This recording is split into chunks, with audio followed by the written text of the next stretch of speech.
దేవునికి స్తోత్రం.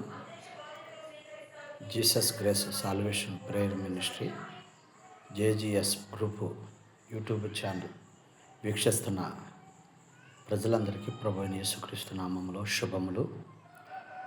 దేవుని యొక్క వాక్యము యెషయా గ్రంథము 41వ అధ్యాయము 10వ వచనములో, భూదిగంతముల నుండి నేను నిన్ను పట్టుకుని దాని కొనల నుండి పిలుచుకుని వాడా, నువ్వు నా దాసుడు అనియు నేను నిన్ను ఉపేక్షంపగా ఏర్పరచుకుంటుని నీతో చెప్పి ఉన్నాను. భయపడబాకు, నేను నీకు తోడై ఉన్నాను అని ప్రభువైన యెహోవా సెలవిచ్చి ఉన్నాడు.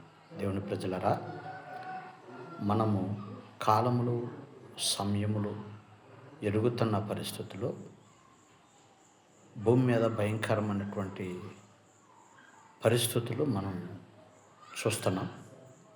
ఎక్కడ చూసినా అలజడులు, గలిబిలులు, అన్యాయము, మోసము జరుగుతున్న పరిస్థితుల్లో దేవుని ప్రజలుగా మనం విశ్వాసములో స్థిరముగా నిలిచి ప్రార్థనలో పట్టుదల కలిగి ఉండి ఆయన రక్తంలో కడగబడిన మనము ఆయన రక్తము ద్వారా సమస్త పరిస్థితులు మనం అధిగమించగలము అనే విశ్వాసముతో, నిరీక్షణతో మనము దేవుని యొద్దకి చేరాలి.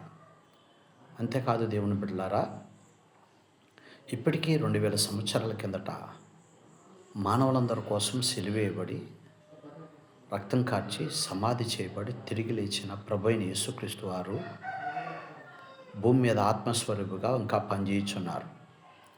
ఆయన బలహీనులైన వారిని బలపరుస్తున్నారు, రోగులైన వారిని స్వస్థపరుస్తున్నారు, దయ్యాలు పట్టిన ప్రజలను వాటి నుండి వారిని విడిపిస్తున్నారు. అంతేకాదు కృంగిపోయిన వారిని ఆయన లేవనెత్తుతున్నాడు, సమస్యలు ఉన్న వారికి విడుదలిస్తున్నాడు.